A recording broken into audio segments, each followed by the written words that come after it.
अस्पताल, बिजली, पानी, महंगाई, इन मुद्दों का समाधान हम लोगों ने करने की कोशिश की।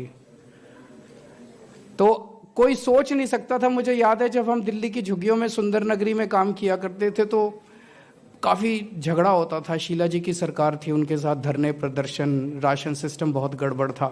उन दिनों में चर्चा चली करती थी और केवल स्टेट लेवल पे नहीं, राष्ट्रीय स्तर के ऊपर चर्चा चलती थी that the government can not run schools.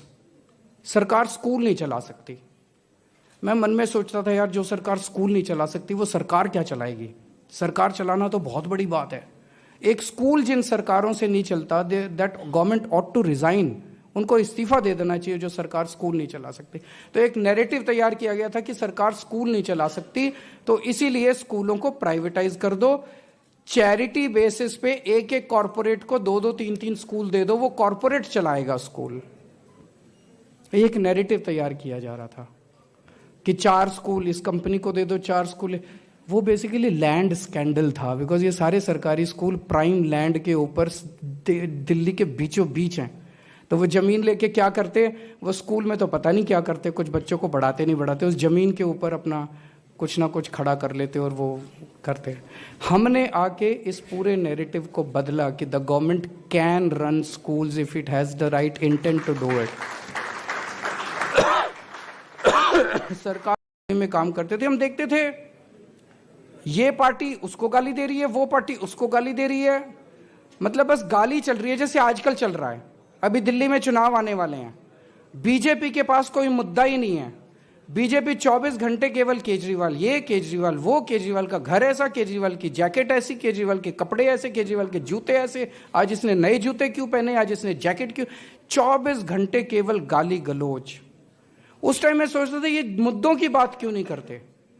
धीरे धीरे धीरे धीरे हमने राजनीति के अंदर मुद्दों की बात करने के लिए इनको फोर्स तो किया है थोड़ा बहुत। प्रधानमंत्री जी को गुजरात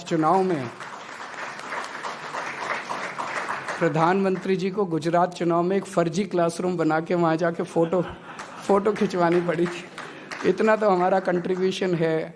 देश जाति के नाम पे चुनाव लड़ते थे, धर्म के नाम पे चुनाव लड़ते थे। अभी भी जब हम आपस में चर्चा कर रहे थे दिल्ली में, आज हमने सारी टिकटें अनाउंस कर दी हैं हमारे कैंडिडेट्स की। हम टिकट्स अनाउंस कर रहे थे तो हमारे डिस्कशन में कभी भी ये नहीं आता कि ये फलानी सीट जो है ये इस जात की है इसलिए इस जाति को दे दो, उस जात की है इसलिए उस जाति को दे दो। हमारी केवल परफॉर्मेंस के बेसिस पे हमारी टिकटें बांटी जाती हैं। केवल ये देखते हैं कि कौन काम कर रहा है, किसको जनता पसंद कर रही है, कौन काम नहीं कर रहा, किसको जनता, केवल और केवल गवर्नेंस के बेसिस के ऊपर। तो गवर्नेंस के बेसिस पे चुनाव लड़े जा सकते हैं और चुनाव जीते जा सकते हैं, ये हमने इस देश के अंदर साबित करके दिखा दिया। पहले कहते थे नहीं, धर्म के नाम पे चुनाव लड़े जाते थे, और यही कारण है कि दिल्ली के अंदर अब इनकी पोलराइजेशन की पॉलिटिक्स नहीं चलती। पिछले चुनाव में 2020 में इन्होंने कितना